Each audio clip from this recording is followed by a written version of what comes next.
अदबी दुनिया उर्दू हिंदी की मेयारी और अच्छी किताबों, कहानियों, नॉवेल्स और शायरी को ऑडियो में कन्वर्ट करने का काम कर रहा है। हमें इस काम में आपकी मदद की ज़रूरत है, क्योंकि बगैर डोनेशंस और स्पॉन्सरशिप के इस काम को लगातार यूं ही आगे बढ़ाना मुमकिन नहीं है। अगर आप हमारी मदद करना चाहते हैं तो वीडियो के नीचे दी गई डिस्क्रिप्शन में लिखी गई डिटेल्स के ज़रिए कर सकते हैं। शुक्रिया। हम जिस समाज में रहते हैं। जॉन एलिया। यहाँ हर कदम पर यकीन व एतमाद को ठेस पहुँचती है और हर लम्हे एक रिश्ता टूट जाता है। पर हमें सोचना चाहिए कि ऐसा क्यों है।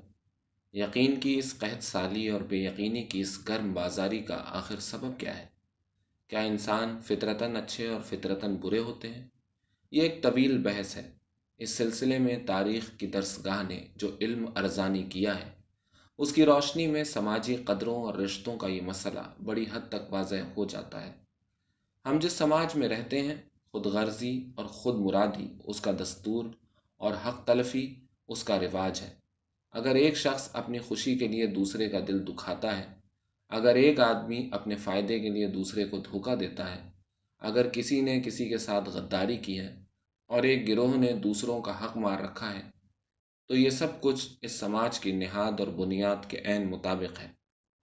जो मैदान तैयार ही इसलिए किया गया है कि उसमें दौड़ने वाले दूसरों को पीछे धकेलते हुए आगे निकल जाएं, वहाँ जो शख्स सलामत रवि इख्तियार करेगा वो अपना हकीकी किरदार अदा नहीं करेगा। इस समाज में जो आदमी बुरा नहीं है वो बेवकूफ़ है।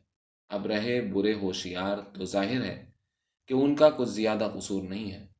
जिस शख्स से बुराई सरजद होती है वो अपनी बुराई में तिहाई का जिम्मेदार है। बाकी की जिम्मेदारी उस समाज पर है जिसकी बुनियाद शर पर रखी गई है। यहाँ जो कुछ भी होता है वही होना भी चाहिए। बर्फ़ बारां की शाम को अगर कोई खस्ता हाल मुसाफिर कपकपाता और खांसता हुआ तुम्हारे मस्कन की तरफ से गुजरे, तो उसे पनाह दो, अपना कंबल उसे उड़ा दो और उसकी मदारात करो। पर इसके लिए तैयार रहो कि जब वो वापस जाएगा तो तुम्हारे सीने में चाकू घोंप कर तुम्हारा सामान कंबल में लपेट कर अपने साथ ले जाएगा।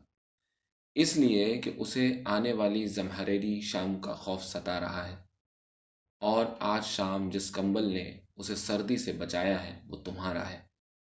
अब अगर चलते वक्त वो कुछ ज़्यादा राह और ये कंबल तुमसे मांगता है, या तुम खुद ही ये चीज़ें उसे बख्श देते हो, तो ये एहसान होगा। और एक मगरिबी दानिश्वर का कहना है कि इंसानों में अभी इतनी अहलियत पैदा नहीं हुई कि वो एहसान का बोझ सहार सके। जो शख्स बोलना नहीं जानता उसे बोलना सिखाओ, पर इस तवक्को के साथ कि जब वो पहली बार रवानी से बोलेगा तो तुम्हें गाली देगा। जिसे लिखना नहीं आता उसे लिखने की मशक कराओ, पर नफ्स की सामादगी के साथ कि जब वो अपना नाम लिखना सीख लेगा तो सबसे पहले तुम्हारे कत्ल के महजर पर दस्तखत करेगा। इस समाज में अगर तुम ये सुनो कि कातिल मकतूल का दोस्त नहीं था, तो इस पर ताज्जुब करो। दोस्ती, मुरव्वत, खुलूस, मोहब्बत, दयानत और शराफत, ये वो अक़दार हैं जो हमेशा कुछ अफराद की हद तक बामानी रही हैं, वरना ये महज अल्फाज हैं जिन्हें इस समाज की मुनाफिकत ने अपने ज़मीर के जराइम और अपनी नीयत के मफासिद को छुपाने के लिए अपने इस्तेमाल में रखा है। इस समाज में हमारी दाहिनी तरफ भी झूठ है और बाएं तरफ भी, सामने भी और पीछे भी। झूठ ही झूठ है जिसके सबब ये झल्लाहटें हैं, और खोट ही खोट है जिसके बायस ये झुंझलाहटें हैं। झूठ के इस चौतरफा हुजूम में अगर तुम अपने सच को बचा सको तो ये बहुत गनीमत है, पर इस सच के साथ बड़ी अजियतें हैं। हुजूम में एहसास तन्हाई की अजियतें हैं और अजियतों में तन्हाई का एहसास। मगर ये बददिल होने की बात नहीं है। एक इंसान दूसरे इंसान से मायूस हो सकता है, लेकिन इंसानियत से मायूस नहीं होना चाहिए, इसलिए कि इंसान सिर्फ ज़माने में सांस लेते हैं और इंसानियत ज़मानों में ज़िंदा है। कहना यह है कि वो समाज ही क्यों बाकी रहे जिसमें एक शख्स दूसरे की लाश ही पर से गुजर कर आगे बढ़ता है, जिसमें एक इंसान को दूसरे का एहसान मंद होना पड़ता है, जहाँ एक तबका दूसरे तमाम लोगों के हुकूक गस्ब करने के बाद भी मुजरिमों और बदमाशों का गिरोह नहीं कहलाता, बल्कि तबका आला के खिताब से नवाजा जाता है।